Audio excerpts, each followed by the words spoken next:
my people, and if you're watching live, checking us out on YouTube, or listening on your favorite podcast provider, you are most definitely my people. Welcome to another episode of Botched Pots and Chair Shots.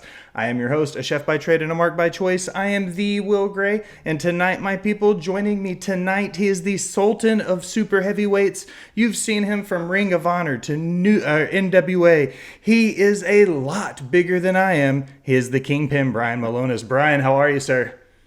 Good. How are you? That's quite the intro. Thank you. Thanks, man. I appreciate you coming on and chatting about some wrestling. I usually start all of these kind of the same way, and I always like the conversation that comes out of it.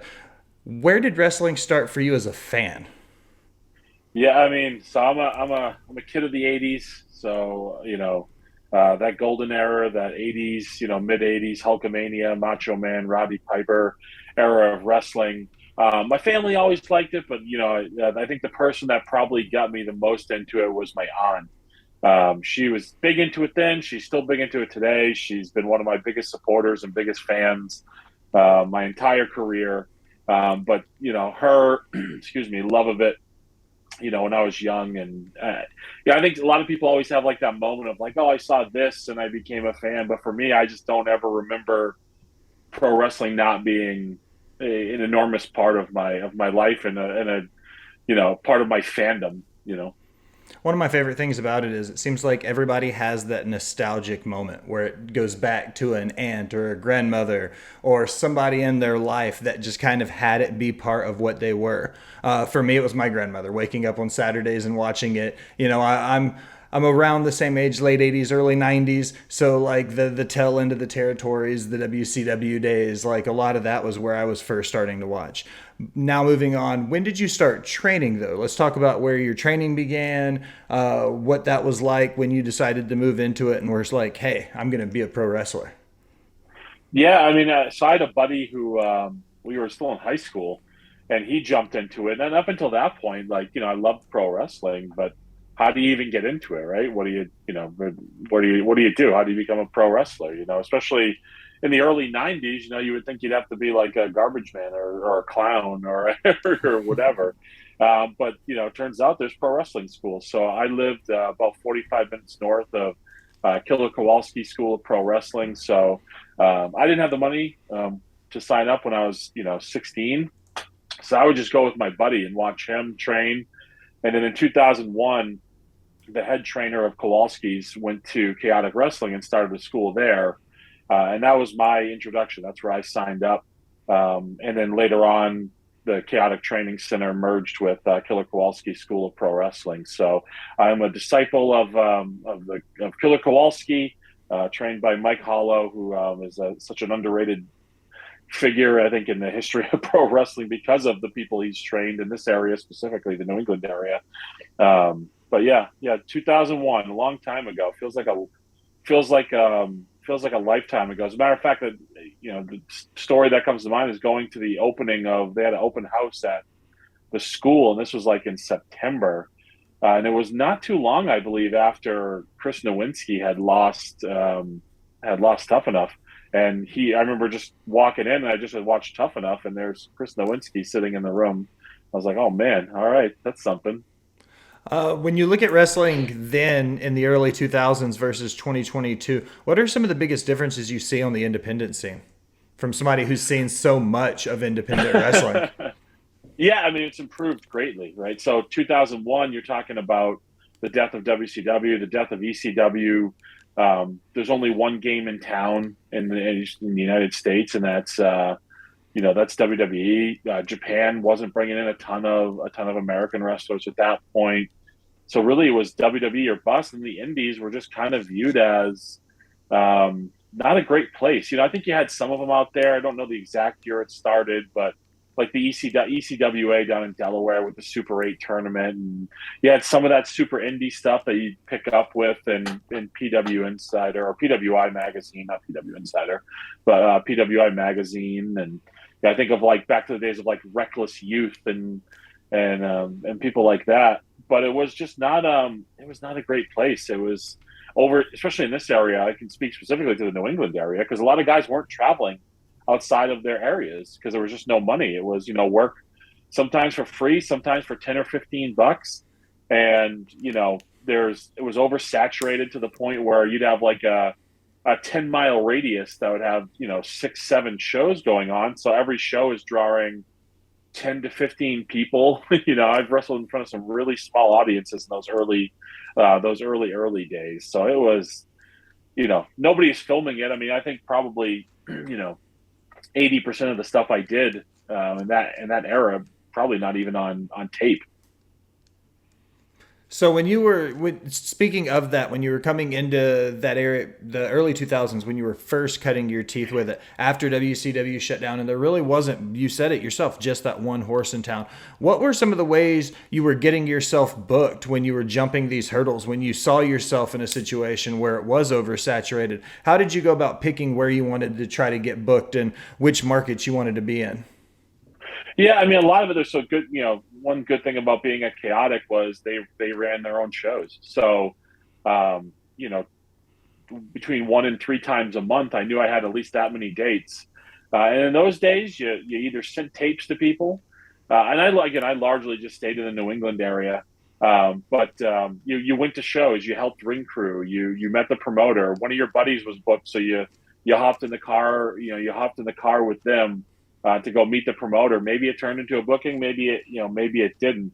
I was also fortunate enough that Chaotic would bring in Dr. Tom Pritchard a lot, and he connected us with a place down in New Jersey called IWF. It's where Darren Young is from, and where Matt Bennett from WWE, the ref, like he's from there, and then ECWA, like so, kind of hooked us all up together with as like a talent exchange. So I got to go work in Jersey, got to go work in Delaware a lot because of that. But a lot of it was driven by being at a really good place like Chaotic Wrestling that did whatever they could to help us out.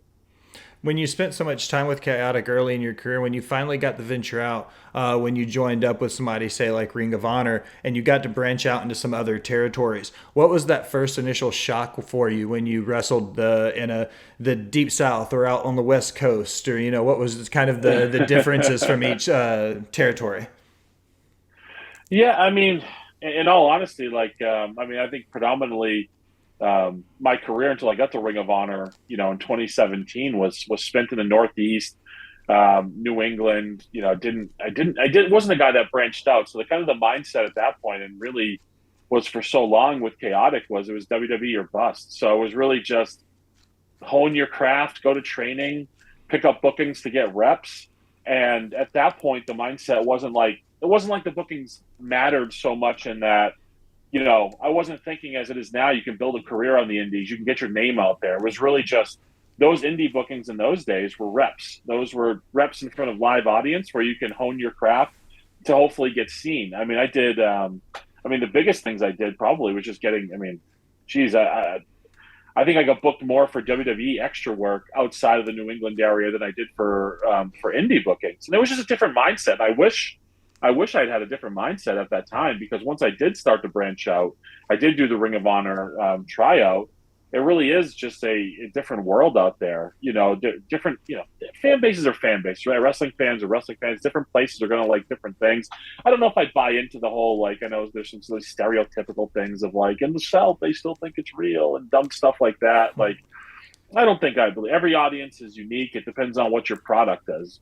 For Ring of Honor, the product was it probably attracted more smart fans than it did the casual pro wrestling fan.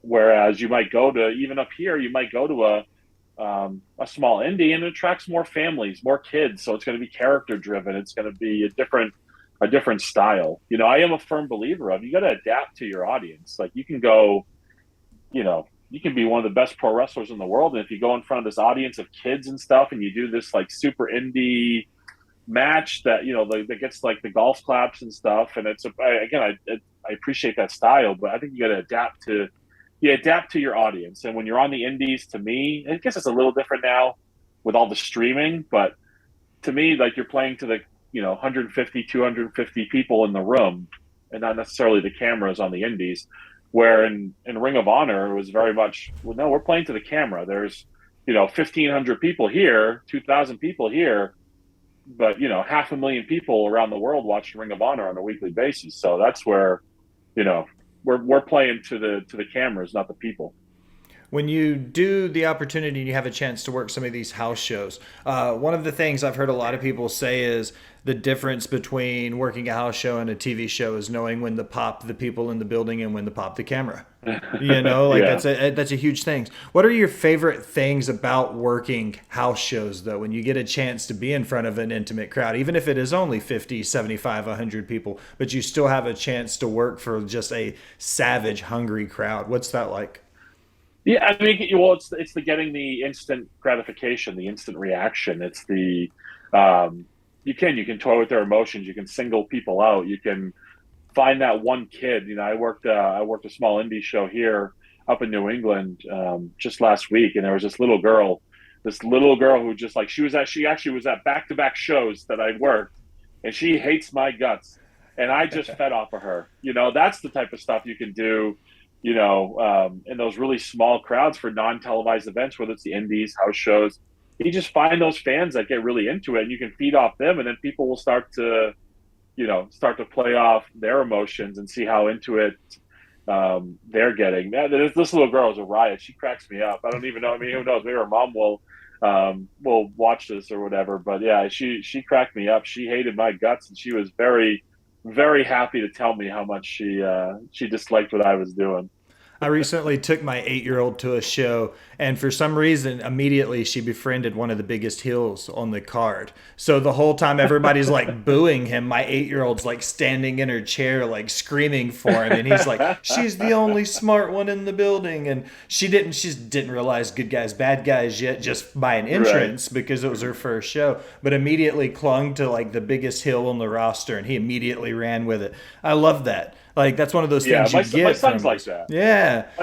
My son's 6, so he goes to shows, and of course he knows these guys. You know, like So I remember I worked a chaotic show, and a buddy of mine is he wears face paint. He works for the name of Max Smashmaster. He's was in Chikara, and he's involved with Matt Cardona's FWF and stuff. But my son knows him from being at his house and playing with his sons, and my son is at the barricade calling him by his real name and getting mad because my buddy isn't like just hey Mikey, so it's funny to see kids, you see kids get into it and like that. Or and in my case, like my kids are very like he gets into it, but then the people he knows, he's very desensitized. He's like, oh, these are my buddies. I love that feel about that family oriented feel about the business too, because one of the indie promotions I follow here in Tennessee and we cover regularly is like that. Before the shows, you've got the 5, 6, 7 year olds in the ring rolling around and wrestling. After the boys get done training and warming up. I love that intimacy about a lot of that. One of the things, however, independent wrestling is notorious for is sometimes you have to fly by the seat of your pants. You have no idea what's going to happen day to day. When you walk into a venue, how do you handle that when a promoter might go, okay, you were working with person A, but now you have to work with person B or C, and changing everything about what you had planned for what the night was going to look like. How do you adapt on the fly? Yeah, I mean, it's so for me, it's experience at this point in the game. Earlier in your career, it's a little tougher when you don't have that experience to pull through. But that's also the right. That's the beauty and the art of pro wrestling. That's the learning your craft. That's the you know. I think it's getting lost on newer generations of the call in the ring, call on the fly. Like there's got to be some of that. There's got to be some of that spontaneity. And if you have that ability, if you've trained for those moments, it really should come second nature. But yeah, I think we all have to adapt, right? Um, not just if you get to the building and you're wrestling a different opponent, but sometimes people get hurt over the course of a match. Something happens. You're in a tag match and somebody gets hurt, and then the one guy has to work the whole match. Or I think, well, the people who are really good at this craft, the people that have really honed in on their skills, are the ones that can go in there and improvise and adapt. And um, you know, I feel like it's a little bit of a passe concept. I almost like sometimes in locker rooms hear it like mocked or whatever, but I really think there is a beauty and an art to being able to call it in the ring. Not to say you shouldn't call stuff ahead of time, but you got to learn how to adapt. This is, if you're selling, if you're selling cheese and the crowd don't want cheese, well, guess what? Nobody's gonna be buying any cheese. You know what I mean? Like, I don't know why my mind went to cheese, but like, I was trying to find a really cool analogy, and it just didn't work out. Look, man, I'm a chef. We can always work food in however we want to. So cheese is the thing. We're selling cheese now, man. That's how it is. You're a chef. I'm a fat guy. Like, this is perfect. When you approach the ring, though, and you're in there with a guy, you're obviously you're billed as the Sultan of super heavyweights, man. How do you go about adapting your style from person to person? Because not every guy isn't going to be a Brian Milonas. Yeah, I mean, I think so. One thing I'll say about this: you get spoiled in a place like Ring of Honor, right? Because everybody you're wrestling in a place like Ring of Honor, everybody's world class, man. Everybody is one of the best in the world at their craft.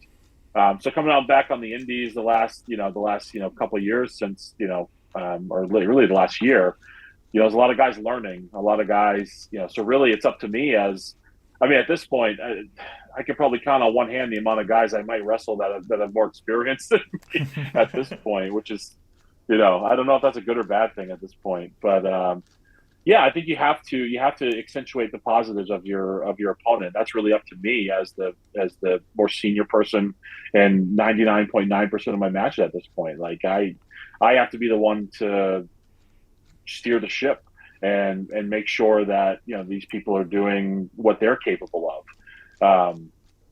As far as size and things like that, or what the things that I do, I think the best wrestlers are always ones that, I know what I can do well. I know how to place what I want to do. And it's a matter of working with your opponent. I think back to Ring of Honor, working with, it was me, Silas Young, and the Beer City Bruiser. We're taking on Cody and the Bucks. And, they're the biggest act in the friggin' world at that point. This is a week before All In, like the first one. And, so we're just like, hey, whatever you guys want to do. And that's, I don't remember if it was Nick or Matt, but one of them said, hey, we know what we do. You tell us like what you want to do and we'll place our stuff. We got our stuff down. What do you want to do? And we're like, oh, it was such a cool, mindset. I was like, man, that makes a hell of a lot of sense. So I think I've taken that lesson, even at that point, being, the experience level I was, working with guys like that. It's like, yeah, take something from it. I learned something that day of like, yeah, that makes a lot of sense. So it's not up to the lesser experienced guy or whatever to place their stuff, place my stuff. I know how to place my stuff. Now let's do what you do. Let's make you shine. One of my favorite stories is always when I hear somebody, the veteran in the locker room, talking about the younger guys coming up to them. What was it like for you the first time a young guy walked up to you and was like, Brian, will you watch my tape? Tell me what I did. How was it? Like, what was it like to be that guy in the locker room for the first time? I mean, it's right. It's responsibility, right? It's I think those of us that want to see wrestling become a better place, it's our responsibility to make sure it becomes a better place. But I think in terms of that, it's funny. I laughed when you said, the veterans in the locker room come up to me. It's like, I just don't subscribe to that, man. Like, I just don't. Look, I've just been around longer. I've been very fortunate. I've done some cool things. That doesn't mean I'm any better than anybody. It doesn't mean I'm better than somebody who's, just because they're a year in. Maybe they're too intimidated to come up to. That's one thing that's been weird to me. I think being in locker rooms is, or somebody will say to me, hey, this person really wants to wrestle you, or hey, can you help? I was like, oh, why don't you just come talk to me? He's like, he's a little nervous. Like, I'm like, oh, why? Like why? But I get it, because I used to be in the same position of working with different people. But no, I think the onus, if anything, the onus falls on those of us that have been here for a while, been in locker rooms for a while. I don't subscribe to just like you pass out respect like it's candy. Respect's a two-way street. So if I want to really make this community better and really help somebody, I'll just go up to them. I'll talk to them, and hey, they might tell me to go pound sand. They might tell me like, yeah, thanks, old man. Like I got this. And there are some people like that, but really I look at it as I think if you're, quote unquote veteran in the locker room, it's up to you to drive the culture of it. It's up to you to help people. And I don't subscribe to the, I'll sit back and people need to come to me. Like, that's such a passe concept in 2022. That was my follow up question with based on everything you were saying. I was going to follow it up with: do you think some of the antiquated ways of thought are kind of becoming exactly that, antiquated, with the whole you have to ride with the vet and carry his bags and drive his car? Do you think wrestling's moved past that now? Then Yeah, I think so. And if people are still doing that, I think you pay your respect to people, right? Like um, being around, had been lucky enough to be around some very successful um, people in this business, but and you always want to show respect and be respectful, but like this whole antiquated notion of like you're gonna break in the greenhorns and you're gonna make them respect you and carry your bags and beat the hell out of them in a battle royal and whatever. Like it's man, I'm glad that stuff is going because I never liked it anyways, and it probably got me in more trouble. I'm the type of person just like I'll always give respect where it's due, but I don't care who you are, what you've done. If you disrespect me, there are people in this pro wrestling business who have done more than I've ever dreamed of. They've made more money than I can ever think of, and I just think they're pieces of garbage because of the way they treated me as a nobody. Like I just don't think there's. I've always said this, right? There's no more wrestling. To me, there's no more wrestling business. There's just business, right? There's just business and just being a decent human being. And if you're just a good person and you know some basic fundamental business principles that would apply to any industry, you're going to be okay in pro wrestling. Don't get caught up in my advice to young guys or young guys, young gals. Don't get caught up in the politics or the antiquated ways of wrestling because I don't know, it's tired. Let's just have fun, right? Let's learn. Let's make it better. Let's make it comfortable for people to ask questions without making them feel stupid. And I'm not saying like I haven't made mistakes in the past. I mean, Lord knows I've made mistakes in the past, but yeah, I think if those are dying concepts in 2022. I'm really excited about this next question then. Because I've had one of the things I always talk to about guys is I had a trainer tell me that when he's training guys to wrestle, the collar and elbow tie-ups is once upon a time. That's how you start every story in the ring, no matter what. When you look at wrestling from that perspective, do you think wrestling as a whole has evolved past that then? Do you think there's other ways to start a story in a ring without having to use a collar and elbow tie-up now? Yeah, I mean, I think there's a million ways you can now. I think if it's I'm also a believer in like every match should have stakes, but not every match needs a storyline. If that makes sense, because on some level, this is our job, right? It's my job to fight somebody in a professional wrestling to make money to feed my family. So no, I don't have any problem with the collar and elbow tie up, but I will tell you this: there's so many people that are lazy with it that I think that's why it probably feels some people feel the way they do about it because people are lazy with it. It's become a transition rather than like a feeling out process. I mean, it's the origins of it or the thought processes behind it. It's like an amateur match. You're feeling each other out. There's a million ways you can start a match though. Like if it's an intense feud, two guys who want to kill each other, it's the stupidest thing in the world when they when they tie up.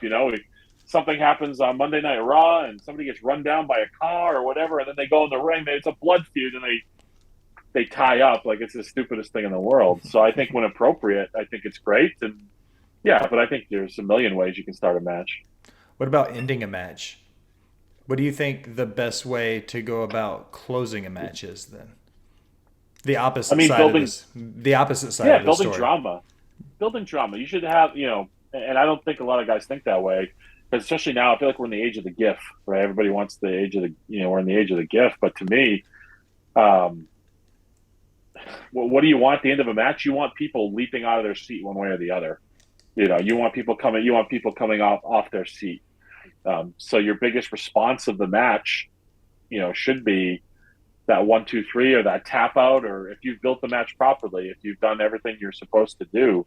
I think that's the way pro wrestling goes. I mean, recent matches I can think of, that have done that. The most recent one I can think of was the Briscoes FTR, the one that was just at the last Ring of Honor pay-per-view. Like, look at the crowd reaction at the end of the match. Like, it's that's what you want. I think of some of like the Stone Cold winning or Hulk Hogan winning and people going crazy. And it's I mean, the one thing maybe I'm an old fuddy-duddy now. Like, I'm an old guy. I feel like, that Shawn Michaels Undertaker match with all the false finishes sort of ruined pro wrestling a little bit, right? Because now everybody has to mimic that 15 false finishes, and and it's fine. But to me, the end of the match, whatever it is, whatever your finisher is, or if it's a roll up, if it's you cheated, or you tap somebody out, there should be an anticipation. There should be, the crowd is excited. You've brought them to this boiling point, and then whatever the finish is, happy or sad, you want them to explode with some sort of emotion. If they're sitting on their hands or it's a tepid reaction, then you haven't done your job on some level.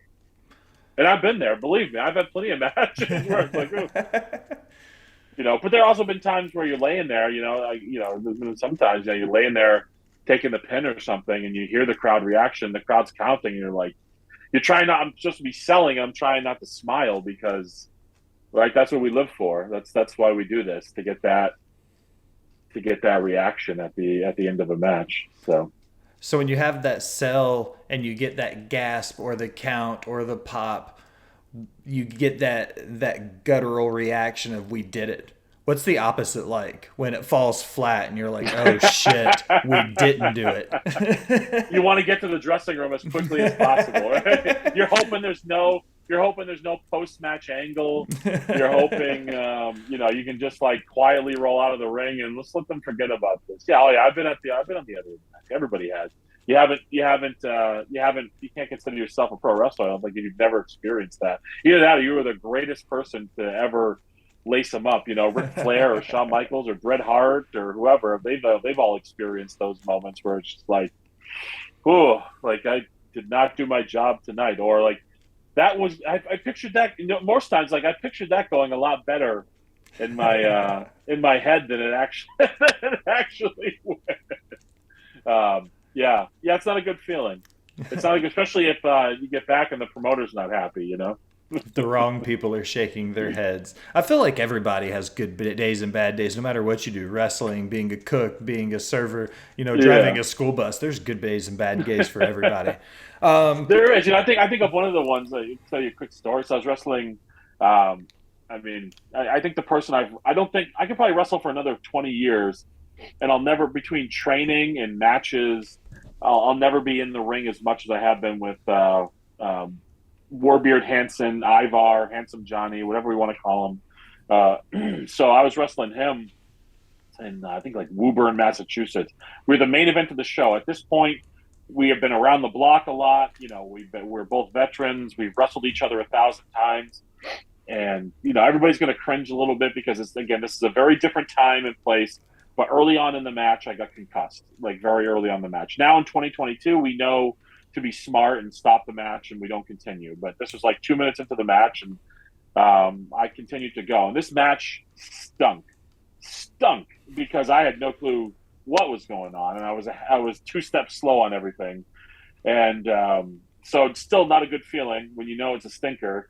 I get to the back, and it's a buddy of mine. He was booking Chaotic Wrestling at the time, and he's a very animated guy, and he talks with a gruff voice.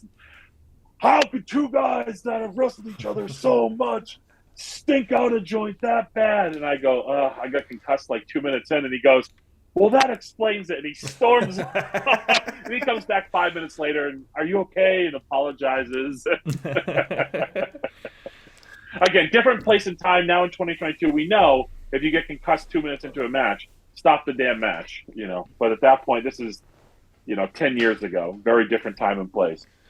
All right, Brian, I got one more question for you before we get ready to wrap everything up. In December, we had the final battle for Ring of Honor. There's a 2-part question. What was your initial reaction when the doors closed after the pay-per-view? And then what was your reaction when you found out TK was purchasing the company? Mm-hmm. Yeah, loaded question. So That final battle was just a very emotional night. I think the one thing that doesn't get talked about enough is how tight we all were as a group in Ring of Honor, the Ring of Honor locker room. Um, I think back to right before the pandemic. This is February of 2020. We're in St. Louis, and we didn't know it was our last time together. We didn't even suspect it was going to be our last time together for a long time. Everybody knew of COVID, but yeah, no, this stuff happens all the time. We'll be fine. See you in 2 weeks in Vegas. Um, but everybody, literally everybody on the roster, except for a couple people, um, we just all hung out we all hung out in the lobby of the hotel. You're talking, the entire roster. If you were a fan that walked in there, you would have got the entire roster's autograph if you wanted it. And we have Ring of Honor on the television, and there's more beer than I think I've ever seen in my life, and everybody's just having a good time. And not enough is written to how close that locker room was. And I think, the night it closes, and I think it was very sad. And then we all got to hang out afterwards, a nice after party. Um, but there was just an underlying tone of just sadness, because we knew there'd never be a time where all of us in that room were together, we're together again. And I think of, Todd Sinclair, who literally we started wrestling school together the same week. And to be there and share that moment with him, and Matt Taven and Mike Bennett. Mike Bennett, who my first ever feud in pro wrestling on the indies was with Mike Bennett in 2002, 2003, somewhere in there. And Matt Taven, who I've known his whole career, and Vincent, who I've known his entire career. And there's all these guys who I've spent so much time with. So it was sad, man. It was a very sad atmosphere. It was just, and not because life goes on, right? Pro wrestling we're all hired. You're going to get fired at some point. Everybody gets hired to get fired. It happens. If you've had the opportunity to be fired in pro wrestling, it means you probably have had some success with it. So yeah, that night it sucked on number. I was glad we did it and we're all together, but sucked on a couple different levels that we were never going to do it again. As far as when Tony Khan bought it, AEW, I mixed emotions, I guess, initially on the announcement. I mean, from one standpoint, I was hoping to be a guy that was going to get called back to Ring of Honor. I built up a nice resume with them. I felt like I did a good job and made the right impressions on the right people, and was told there'd be opportunities for me to return. And you never know. Nothing's concrete until it actually happens. But I did feel like I was going to have an opportunity at some point to return to Ring of Honor. So I guess from that standpoint, I did have some emotions. On the flip side, I think it's a good thing for the company as far as preserving the history.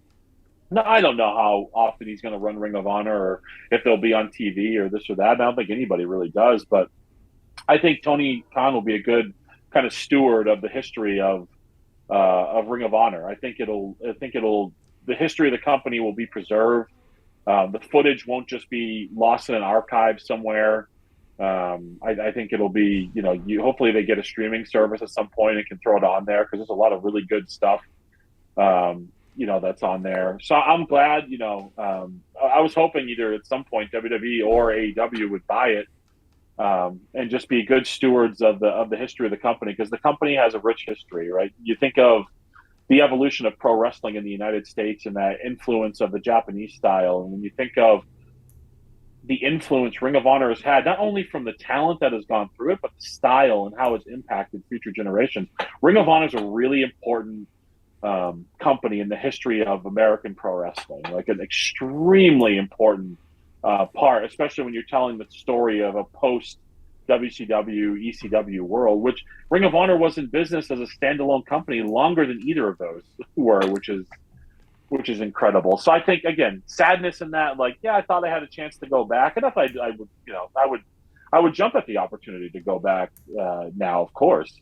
But I'm happy that the history of the company is going to be preserved and will be able to be seen and enjoyed by future generations of wrestling fans. I think that's a really, really good thing. Just looking at the history alone, if you look through the guys that came through the locker room, you're talking about a few. Bennett's been on the show. He's a good friend. We've talked a ton. I've met Matt Taven. Just the level of talent that passed through Ring of Honor to go on other places, not just those guys, but even beyond them, like it's ridiculous. You're absolutely right. What a big impact it was for professional wrestling for the length of time it was around. Yeah. So, Brian, I always close my interviews with 5 rapid fire questions, some having to do with wrestling, some not. I got yours 5 queued up. You ready to roll? I took a nice sip of water, so yeah, let's roll. What is your favorite venue you've ever wrestled in? Madison Square Garden, right? That's the Mecca. That's the obvious answer, I feel. Yeah. What's your favorite movie? Major League. That's a good pick. I haven't got that one yet. I love it. It's my favorite. What's your favorite food? Pizza. Always pizza, hands down. Pepperoni pizza, 100%. What's your favorite city you've wrestled in? With much apologies to my home area of New England and the city of Boston, but it's New York City, man. That crowd is electric. Not just Madison Square Garden, obviously, but Hammerstein Ballroom, wrestling there. Like there's nothing like a New York City crowd, man. And they're either gonna make your night or they're gonna eat you alive. So I love that pressure. So I love New York City, man. Final question, and it's a serious one. Do you think Montreal was a work?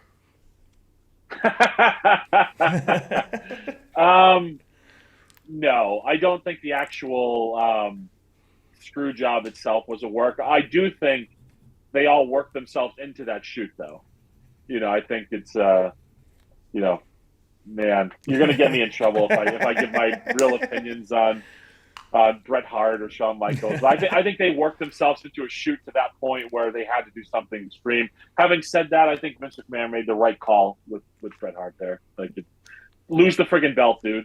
Lose the belt. Like, I don't know. You're the second person I've asked that question, one of which the other person was in there the night it happened. It was Vince Russo, and he said, "No, bro, it was absolutely a shoot. We tried everything. We couldn't get Brett. We couldn't get Sean." Like, so I was curious to see your input on it, just randomly, just out like off the cuff, just right here. I was like, I mean, we've seen. I tell you, if there's one subject in pro wrestling I don't want to see any more damn documentaries on, it's the Montreal Screwjob. Like, I'm done with it. I watched the Rivals thing. I'm just done with it. I don't ever want to watch an in-depth piece on the Montreal Screwjob again. All right, How Brian. many different angles? It's time for another one. Please give us something. Yeah, thank you. All right, Brian. It's my favorite part of the episode, man. I don't have to say anything. I just ask you, plug your stuff, tell everybody where to find you, what you've got going on. Yeah, cool. Yeah, so I got I got some bookings coming up, but I'm wrestling for a group called young up and coming group here called Proving Ground Wrestling a lot here in the Massachusetts area. I'm starting to branch out up into Canada, going to North Shore Pro Wrestling up in Quebec City. So really, I've kind of kept it pretty quiet because I tried to work through it as best I could, but I've been rehabbing. I sprained my LCL and tore meniscus, so from the spring till now, I've been rehabbing that and taking a light schedule. So now I'm starting to ramp up and get back out there. So I'm excited.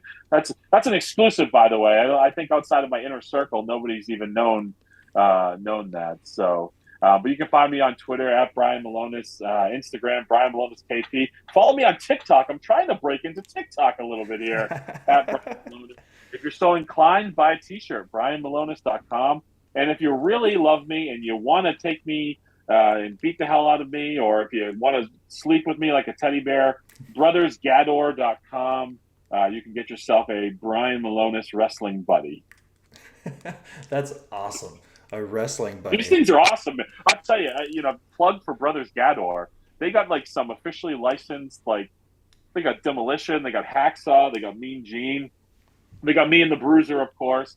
But they got some, man, these things are like, if you're just a fan of Wrestling Buddies, you don't have to be a fan of me. I mean, if you want to buy one of me, I would appreciate that because it puts a little money in my pocket. But if you're a fan of Wrestling Buddies and like a collector, go to brothersgador.com. Like you'll spend a few bucks there. I promise you that. From a collecting standpoint, man, I remember mine from the 80s, like the original ones. Like those things are still hot on the second market, man. People are still buying.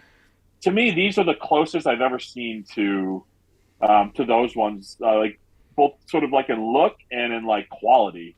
Like the quality of these is, I mean, my son and my nephew both have one of me, and they beat the snot out of them when they hold up. So like they're good stuff. But just the fan and collector in me, you know. Excellent, Brian. Well, I appreciate you so much for stopping by and chatting about some wrestling with me, man. Yeah, thanks for having me. I appreciate it. Excellent. Now, as we close another episode of Botch Spots and Chair Shots, I want to take a minute and thank you for listening. For the Kingpin Brian Milonas, I am the Will Gray. Thanks for stopping by and listening, my people.